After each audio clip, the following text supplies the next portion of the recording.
ગયા વર્ષમાં 30 નવેમ્બરના રોજ એક રેલવેના કર્મચારી નિવૃત્ત થયા હતા અને નિવૃત્ત થયા બાદ એમને પ્રોવિડન્ટ ફંડનું 28 લાખ જેટલા પૈસા એમને અકાઉન્ટમાં આવ્યા. એમાંથી 20 લાખ રૂપિયાની એફડી કરાવ્યા પછી 8 લાખ રૂપિયા એમને પોતાના ખર્ચ માટે સેવિંગ બેંક એકાઉન્ટમાં સાઈડમાં રાખેલા હતા.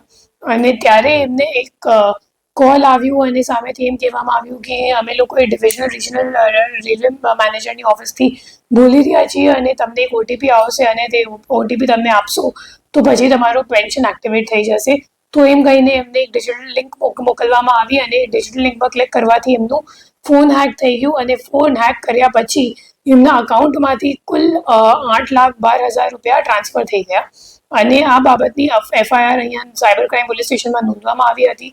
જેના તપાસ દરમિયાન ટેકનિકલ વર્કઆઉટ કરીને ખબર પડી કે જે મુખ્ય આરોપી છે પ્રિયાંશુ એ રેવાનું છે અને જે 8,12,000 રૂપિયા હતા એમાંથી 3,17,000 જેટલા રૂપિયા ઉત્તર પ્રદેશ ગ્રામીણ બેંકમાં જે રીવાવાડી બ્રાન્ચથી હતી એમાં ટ્રાન્સફર થયા હતા.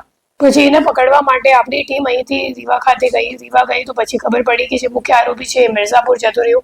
પછી આ ઓપરેશન લાંબુ ખેંચાઈ ગયું અને અઠવાડિયા સુધી આ ઓપરેશન ચાલ્યું, જેમાં મુખ્ય આરોપીને મિર્ઝાપુરથી ઝડપી પાડીને પૂછપરછ કરવામાં આવી અને પૂછપરછ દરમિયાન આ મામલો સામે આવ્યો કે રીવામાં એક ભાડાના મકાનથી એક આખી સાયબર ક્રાઇમની મોટી રેકેટ ચાલી રહી છે.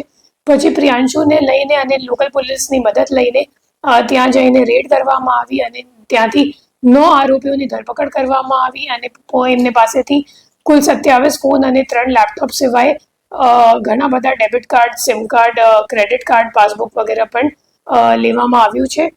અને આરોપીઓ પાસેથી કુલ 391 જેટલા અકાઉન્ટની વિગત મળી આવેલ છે, જેમાં 119 એનસીસીઆરપી કમ્પ્લેન્ટ્સ નોંધાયેલ છે અને ટોટલ જે ફ્રોડનો આંકડો અત્યાર સુધીમાં સામે આવ્યું છે 19 કરોડ 24 લાખ જેટલું છે.